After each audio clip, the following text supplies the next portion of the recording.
காலையில் எழுந்திரிச்சாச்சு, பிள்ளைங்களுக்கு டிஃபன் செய்யணும், அப்புறம் லஞ்சுக்கு சாப்பாடு செய்யணும்.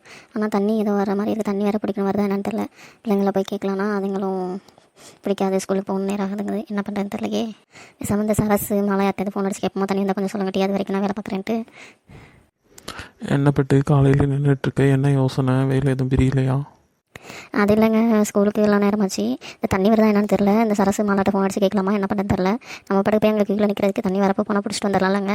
அதான் யோசிச்சுட்ருக்கேன் என்ன பண்ணுறதுன்னு. இங்கே சமையல் வேலையும் கிடக்கு. நான் இப்போ தான் அங்கிட்டு ரோட்டுக்கு போயிட்டு வந்தேன்.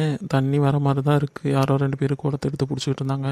நீ என்னென்னு போய் பார்த்தீங்கன்னா பிடிச்சிடலான்னு நினைக்கிறேன். கும்பல் வரதுக்குள்ளே பிடிச்சிட்டு வந்துடுவேன். அப்புறம் உனக்கும் நேராக இருந்தானே.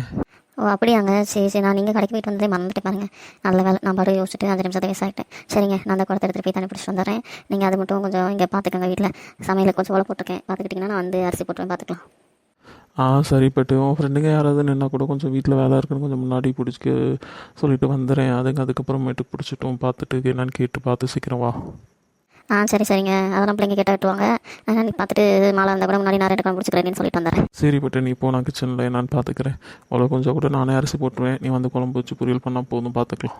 என்னது பைப்பில் ஆள் யாரும் காணோம், ஆனால் குடம் மட்டும் இவ்வளோ நிறைஞ்சு கிடக்கு. இப்போ என்ன பண்ணுறது? நான் ஊற்றி வச்சுட்டு பிடிச்சிடலாமா, என்ன பண்ணுறதுனே தெரியலையே. சண்டை எதுவும் வந்துடுமே நான் ஊற்றினா. பட்டு தண்ணி பிடிக்க வந்தியா? குடம் இன்னும் கொஞ்சம் ரொம்ப வேண்டியது இருக்குது. நம்மளால பிடிச்சிக்கிறியா சத்த? எனக்கும் அங்கே பட்டிலெலாம் வேலை கிடக்கு, சமையலும் அப்படியே ஆக்கிட்டு தான் இங்கேயும் தண்ணி பிடிக்க வந்தேன். அக்கா நான் வேணா ஒரு 2 குடம் பிடிச்சிட்டுங்களா? நானும் அங்கே அடுப்பில் உலைய போட்டு தாங்க வந்தேன். கொஞ்சம் பார்த்து விடுங்களேன், அந்த 2 குடம் மட்டும் பிடிச்சிட்டு விட்றீங்களாக்கா? ஓ அப்படியா, சரி சரி. நீங்கள் பிள்ளைங்களை ஸ்கூலுக்கு அனுப்புறது தானே. சரி, நான் அந்த குடம் பிடிச்சோடனே உனக்கு விட்றேன், நீ பார்த்து பிடிச்சிட்டு போ. என்னது தண்ணி பிடிக்கிறதுக்கு ஆளுக்கு பேர் பேசிகிட்டு இருக்காங்க? தண்ணி வேணும்னா நம்ம பிடிச்சிட்டு போக வேண்டியது. இத்தனை குடம் பிடிக்கிற வரைக்கும் எப்படி நிற்க முடியும்? அப்படி தண்ணி வேணா பிடிக்கணும்னா நீ முன்னாடியே வந்து குடத்தை வச்சுருக்கணும். ரெண்டை மட்டும் நான் குடத்தை வச்சுட்டு நின்றுக்கிட்டு இருந்தவங்களே என்ன சும்மாவா? என்னங்க சண்டை தண்ணி பிடிக்கிற இடத்துல? சண்டை ஒன்று இழுக்கல, உன் ஃப்ரெண்டு தான் இழுக்கிறான். வந்தோடனே பிடிக்கணுமா? அதை எப்படி பிடிக்க முடியும்? இத்தனை குடம் வச்சுட்டு நிற்கிறவங்களாம் சும்மாவா?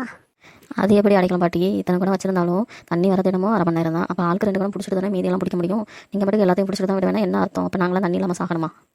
என்ன சரசு, உன் ஃப்ரெண்டுக்கு சப்போர்ட்டுக்கு வந்துட்டியாக்கும். ரெண்டு மட்டும் நான் குளத்தை வச்சுட்டு நின்ன வேணாம், சும்மா ஏமாலியா? நான் மாட்டுக்கும் தண்ணி சேர்த்து தான் பிடிக்கிறேன். எனக்கு தண்ணி வேணும். நேற்றே நான் தண்ணி சரியாக பிடிக்கல, அதனால நான் பிடிச்சிட்டு தான் விடுவேன். ஏதோ பட்டு பாவம் பிள்ளைங்களை ஸ்கூலுக்கு அனுப்பணும், சமைக்கணும்னு சொல்லவும் தான் சரி நீ பிடிச்சிட்டு விடுபட்டுன்னு சொன்னேன். இப்போ நீங்களும் சேர்ந்துக்கிட்டு வந்து வம்பு பண்ணுறீங்க. என்ன அடிக்கல் மட்டும் வம்பு பண்ணுறோம், அது பண்ணுறீங்க. எல்லாருக்கும் தானே தண்ணி குடிக்க வேணும், எல்லாரும் தானே பிள்ளைங்களை ஸ்கூலுக்கு அனுப்பணும், எல்லாருக்கும் தானே தண்ணி இல்லாமல் இருக்குது. தண்ணி வரப்போ தானே எல்லாரும் பிடிக்க முடியும். ஃபஸ்ட்டு ஆளுக்கு 2 குடம் பிடிப்போம், அதுக்கப்புறம் மீதி இருந்தால் நீங்கள் பிடிச்சிட்டு எங்களுக்கு விடுங்க முன்னாடி இருந்ததுக்காக. அடைக்கலக்கா விடுங்கக்கா, பார்த்துக்குவோம். ஏதோ அந்த பிள்ளைங்க ஆளுக்கு 2 குடம் பிடிக்கிறேன், எல்லாருக்கும் தானே தண்ணி வேணும். அட்டக்கா நீங்கள் என்ன அவங்கள்ட்ட கெஞ்சிட்டு இருக்கீங்க? இது என்ன புது பைப்பு தானே? அவங்க வீட்டு பைப்பு ஒன்றும் இல்லையே. அவங்க வீட்டு பைப்புனாலும் நம்ம அப்படி கெஞ்சிட்டு இருக்கலாம். புது பைப்பில் என்ன கெஞ்சிருது? ஏதோ முன்னாடி வந்து 10 குண்டா அண்டானா வச்சுட்டாங்கன்னா உடனே அவங்க சொன்னதுபடி தான் நம்ம பிடிக்கணுமா என்ன? அதெல்லாம் சரிப்படாது. நம்ம வர 5 நிமிஷம் முன்னே பின்ன தான் இருக்கும். ஆளுக்கு 2 குடம் விட்டுட்டு பிடிக்கிறது தானே நியாயம். இது என்ன பெரிய வம்பா போச்சு காலையிலே?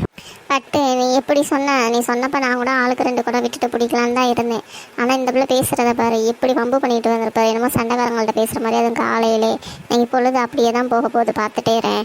என்ன அடிக்கலாம் பாட்டி சண்டைக்காரங்கிறீங்க? நீங்கள் தான் அப்படி பண்ணிட்டு இருக்கீங்க. ஏன் 2 குடம் ஆளுக்கு 2 குடம் பிடிங்கல பார்த்துக்கலாம் அப்படின்னு சொல்றதுல உங்களுக்கு என்ன வந்துச்சு? நீங்கள் பாட்டு நான் எல்லாத்தையும் பிடிப்பேன், நான் தான் முன்னாடி வச்சுன்னு சொல்லவும் தானே அவள் அந்த வார்த்தையை சொன்னா.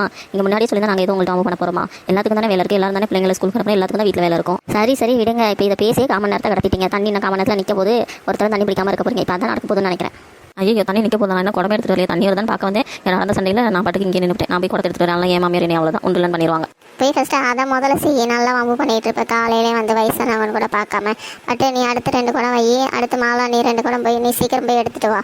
சும்மா பக்கத்து வீடாக இருந்துட்டு இப்படி வம்பு பண்ணால் என்ன தான் பண்ணுறது? நாளை முன்னே நம்ம நல்லது கெடுக்க முடிக்கிறதா இல்லையா? ஆமாம் டெய்லி உங்கள் முகத்தில் தான் முடிக்கணும், அதனால சொல்லிட்டு இருக்காங்க போல. போகிறப்ப என்னென்ன சொல்லிட்டு போகிறா பாரு. பட்டு நீ பிடிச்சிட்டு அடுத்து மாலை நீ 2 குடம் பிடி, நான் 2 குடம் பிடிச்சிட்டேன். நான் போய் வீட்டில் வச்சுட்டு கொஞ்சம் நேரம் வேலையை பார்க்குறேன். ஆளுக்கு 2 குடம் பிடிச்சி முடிச்சிட்டுங்க சீக்கிரம். அப்படி இங்கேருந்து ஒரு சத்தம் போடுங்க, நான் பாட்டுக்கு வந்துடுறேன். சரசுக்குள்ள வந்து அதையும் 2 குடம் பிடிக்க விடு. பாத்தியா மாலா, டக்குன்னு அடிக்கல நம்ம சொல்லவும் கேட்டுக்கிட்டாங்களே. நீயும் சரசம் தான் தேவையில்லாமல் காலையில் சண்டை போட்டு எல்லாம் தேவையில்லாமல் கத்திட்டு உட்காந்துருக்கீங்க. அப்படி இல்லைங்க, அந்த பாட்டி அப்பவே சொல்லி தான் நாங்கள் எங்கே கத்த போகிறோம், எங்களுக்கும் என்ன ஆசையாக காலையிலே சண்டை போட்டு இருக்கணும். அவங்க சொல்லலைங்க வந்தாங்க. அதுவும் இங்கே பாருங்க எத்தனை கூட வச்சிருக்காங்க, அதில் 2 3 அண்டா குண்டா ஆனாட்டா இருக்குது. அதனால தான் கேட்டோம், மற்றபடி ஒன்றும் இல்லை. தண்ணி நின்று போனால் அப்புறம் வீட்டுக்கு போலங்களுக்கே தண்ணி இல்லாமல் இருக்குமே. எனக்கு பண்ணுறது தண்ணி இப்போ ஒரு சில டைமில் ஒழுங்காக வர மாட்டேங்குது. அது வெயில் காலம் அந்த மாதிரிலாம் பார்த்தீங்கன்னா சுத்தமாக வர மாட்டேங்குது. இருக்கிற தண்ணி வச்சு தானே புழங்குறதா இருக்குது. இப்போ நான் மட்டும் என்ன வேட்டுக்கிறதுல இருக்கேன், எனக்கு மட்டும் இதெல்லாம் தெரியாமல் இல்லை. கேட்குற விதம் இருக்குல்ல. நீங்கள் பாட்டு கத்தி சண்டை போடவும் தான் நானும் 2 வார்த்தை பேசிட்டேன். மற்றபடி மனசில் ஒன்றும் இல்லை. அந்த பிள்ளையை சீக்கிரம் வர சொல்லி அது பாட்டு குடம் எடுக்க போகிறேன்னு நாளே காணம் தான். நீ பாட்டுக்கு நின்ற போது சீக்கிரம் பிடிங்க, நான் போய் இதை வச்சுட்டு வந்துடுறேன். சரி சரிங்கக்கா, அந்த பிள்ளை வந்து பிடிச்சிக்கும் சரசு. அந்த பிடிச்சிட்டு போகிறேன், எனக்கு அடுப்படியில் வேலை கிடக்கு, அவரை விட்டுட்டு வந்தேன். அப்புறம் லேட் ஆயிரும் சமைச்சு எல்லாத்தையும் அனுப்பிவிட. அதான் சரிக்கா. அடிக்கலாம் பாட்டி, ரொம்ப நன்றி பாட்டி. பரவாயில்லையே, காலை விட்டீங்க. எப்படி டெய்லி ஆளுக்கு 2 கூட கொஞ்சம் பிடிக்க விட்டீங்கன்னா ரொம்ப நல்லாயிருக்கும். நாங்கள் வர லேட் ஆகுது, நீங்கள் தான் கொஞ்சம் ஃப்ரீயாக இருக்கீங்கன்னு நினைக்கிறேன். முன்னாடியே வந்து குண்டாங்க அண்டெல்லாம் கமுத்து வச்சுறீங்க வரிசையா. ஆமாம் அம்மா ஃப்ரீயாக இருக்காங்க, நீ வந்து பார்த்தியா ஃப்ரீயாக இருக்காதா? என்ன அடிக்கலாம் பாட்டி, 2 கூட முடிச்சுட்டு போகிறேன். நீங்கள் என்ன இங்கே நின்றுட்டு இருக்கீங்க? மணியாக இருக்கும்போது வீட்டில் வேலை கிடக்குறீங்களே. எங்கே உன் ஃப்ரெண்டு என்னை போக விட்டா ஒன்று மாற்றி ஒன்று ஏதாவது சொல்லிட்டு இருக்கா. இப்போ நான் ஃப்ரீயாக இருக்கேன், அதனால தான் இப்படிலாம் வந்து படத்தை அடிக்க வச்சுட்டு இருக்கேன்னு சொல்லிட்டு இருக்கேன். நான் பாட்டு வீட்டில் போய் வேலை பார்க்குறேன்னு சொன்னேன் உங்களுக்கு தண்ணியை விட்டுட்டு. எங்கே கேட்குற அந்த மாலை? ஆமாம் சரசு, இல்லைனா நம்மளாம் வந்து இது போல அடிக்க வச்சிருக்கோமா? இவங்க தான் வரிசைக்கு அடிக்க வச்சாங்க, அதனால தான் சொன்னேன் வேலை இல்லாமல் இருக்கீங்கன்னு வந்து அடிக்க வச்சிட்டிங்கன்னு. இதில் என்ன தப்பு சரசு? அதுக்கு இந்த பாட்டி என்ன போகாமல் அவங்க பண்ணிட்டு இருக்காங்க பாரு. அப்படியே கதை அப்படிலாம் இல்லை மாலா. பாட்டிக்கு வீட்டில் நிறைய வேலை இருக்குது, கொஞ்சம் ப்ரிகாஷனாக சீக்கிரம் எழுந்திரிச்சாங்க. 4 மணிக்கெலாம் முடிச்சிடறாங்க. ஒவ்வொரு வேலையை பார்க்குறாங்க. தண்ணி வந்தால் நமக்கு சத்தம் கேட்கும், குடத்துல வலியுது, அதனால வந்து அடிக்க வச்சிருக்காங்களா இருக்கும். நம்ம 6 மணிக்கு தானே எந்திரிக்கிறோம், நம்ம எங்கேருந்து வந்து அடக்கிறது? அதனால தான், வேறு ஒன்றும் இல்லை. எப்படியோ உண்மை தெரிஞ்சால் சரி. சரி சீக்கிரம் பிடிச்சிட்டு போங்க, நான் போயிட்டு அதுக்குள்ளே இந்த பட்டி தரையெல்லாம் கூட்டிகிட்டு வந்துடுறேன். என் குடத்தை கொஞ்சம் வச்சுட்டு போங்க, நீங்கள் 2 பேரும் பிடிச்சதுக்கப்புறம். அது பாட்டு தண்ணி நம்பிட்டு இருக்கோம், நான் வந்து எடுத்துகிட்டு போகிறேன். சரியா? பாட்டியின் கட்டளையே சாசனம். ஓகே ஓகே, ஏதோ பழமொழி ரைட்டாக என்னன்னு தெரியல. பண்ணிடுறோம் பாட்டி, அடிக்கிற மாட்டி. நீங்கள் பத்திரமா போயிட்டு வாங்க. நாங்கள் உங்கள் குடத்தெல்லாம் எதுவுமே பண்ண மாட்டோம், பொறுமையாக எடுத்து வச்சுட்டு தான் நாங்கள் தண்ணி பிடிக்க போகிறோம். ரொம்ப நன்றி தண்ணி விட்டதுக்கு. ஏன் சரசே நன்றி கிண்டின்னு சொல்லிட்டு இருக்கேன்? அதெல்லாம் ஒன்றும் இல்லை, நம்ம தனியாக நம்ம பிடிக்கிறோம். ஏதோ அவங்க முன்னாடி வரவும் இன்றைக்கி இந்த பேச்சு பேசிட்டாங்க. இங்கே நின்றுட்டு இருந்தால் ஒன்ட்டு என்னால் பேசி மாளாது. நான் போகிறப்ப எனக்கு வேலை கிடக்கு. என்னம்மா பேசுகிறாங்க இந்த வயசுல? இவங்களாம் வயசில் என்னம்மா பேசியிருப்பாங்க பாரு சரசு. நீ நான்லாம் தோற்று போயிடும் போல. அப்படிலாம் இல்லைக்கா, அந்த காலத்து ஆளுங்க அப்படி தான் 4 வார்த்தை நறுக்குன்னு பேசுவாங்க. மற்றபடி மனசுலாம் ஒன்றும் வச்சுக்க மாட்டாங்க. விடுங்க, வாங்க நம்ம தண்ணி பிடிச்சி அடுத்த வேலையை பார்ப்போம். சரி சரசு, நாங்களே இந்த வீடியோ பிடிச்சா சப்ஸ்கிரைப் பண்ணுங்கள், லைக் அண்ட் ஷேர் பண்ணுங்கள்.